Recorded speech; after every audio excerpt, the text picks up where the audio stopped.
देखिए, अब मैं बेनिफिट्स में आऊँ एसएमई आईपीओ के, उससे पहले हम जानते हैं क्लाइंट को प्रॉब्लम क्या क्या होती है। एक तो होता है क्लाइंट की एक लिमिटेड ग्रोथ होती है कि जो वो पहले 5 साल पहले कर रहा था उतना ही इंक्रीज हुआ है या नॉमिनल ग्रोथ हुई है, ईयर ऑन ईयर 10% की ग्रोथ हुई है।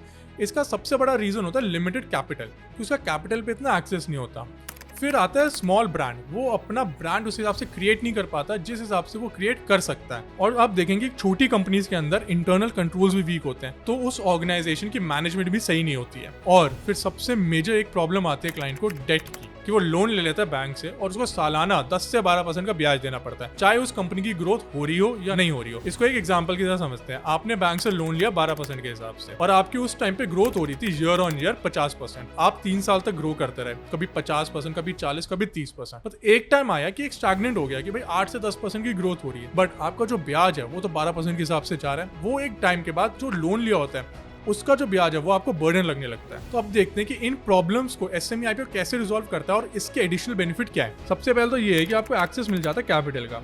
आपको लो कॉस्ट पे, कम कंप्लाइंसेस पे कैपिटल आप रेज कर पाते हो। दूसरा है कि जो भी आपके इन्वेस्टर्स होते हैं आप उनको एक लिक्विडिटी दे सकते हो कि कल को उनको एग्जिट करना भी हो तो वो इजीली एग्जिट कर पाए। तो आपके पास वो जो इन्वेस्टर से प्रेशर रहता है वो कम रहता है। सबसे इंपॉर्टेंट आता है आपका अनलॉकिंग शेयर होल्डर्स वैल्यू। मान लेते हैं आप प्रमोटर हैं, आपके पास 75% शेयर होल्डिंग है एक कंपनी की और उस कंपनी की वैल्यूएशन है 100 करोड़ रुपए, बट वो जो है वो तो पेपर पे है ना। जिस दिन आप लिस्ट कराओगे उस दिन ही तो वो वैल्यू अनलॉक होगी, नहीं तो वो पेपर वेल्थ है। तो मान लीजिए आपने लिस्ट कराया और आपकी वैल्यूएशन 100 करोड़ रुपए और अगर आप 75% होल्ड करते हो, आपको कल को लगा यार मेरे को कहीं और इन्वेस्टमेंट करनी है या मेरे को कुछ और एक्विजिशन करनी है, आपका मन करा यार 1% स्टेक डाइल्यूट कर देता हूँ, तो आप कल उठ के 1% शेयर बेच सकते हो और आपको 1 करोड़ रुपए आपके बैंक अकाउंट में आ जाएंगे। एक तो आपको लिक्विडिटी की प्रॉब्लम नहीं है और दूसरा जो आप बोल रहे थे कि मेरी कंपनी की ग्रोथ इतनी है ईयर ऑन ईयर, प्रॉफिट इतना ज्यादा है, तो वो जो एक्चुअल जो मेजरमेंट है, जो आपकी वैल्यूएशन की, जो आपको रेवेन्यू और प्रॉफिट को कंसीडर करके वो आपको स्टॉक मार्केट देता है और इस तरीके से जो आप अपनी वैल्यू है उसे अनलॉक कर पाते हैं। दूसरा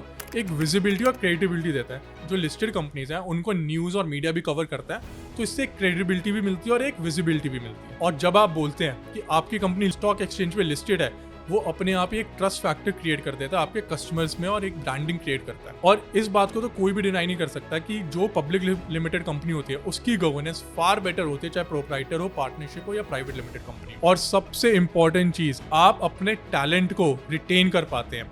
आप एम्प्लॉयज को ESOP दे सकते हैं, अपनी कंपनी की इक्विटी दे सकते हैं विद वेस्टेड पीरियड। मतलब मान के चलते हैं आपके 10 टॉप परफॉर्मिंग एम्प्लॉयज हैं, आप सबको कुछ कुछ शेयर्स दे सकते हैं। मान लीजिए 0.10% आपने शेयर दे दिए, टोटल मिला के 1% हुआ अपने कंपनी का, और आप उसमें डाल सकते हैं कि वेस्टेड पीरियड 3 से 5 साल है, कि मतलब अगर आप मिनिमम 3 साल काम करेंगे तो ही आप इन शेयर्स को बेच सकते हैं। इससे क्या होगा, जो आपके टॉप परफॉर्मिंग और टैलेंटेड एम्प्लॉयज है वो आपकी कंपनी में रिटेन रहेंगे।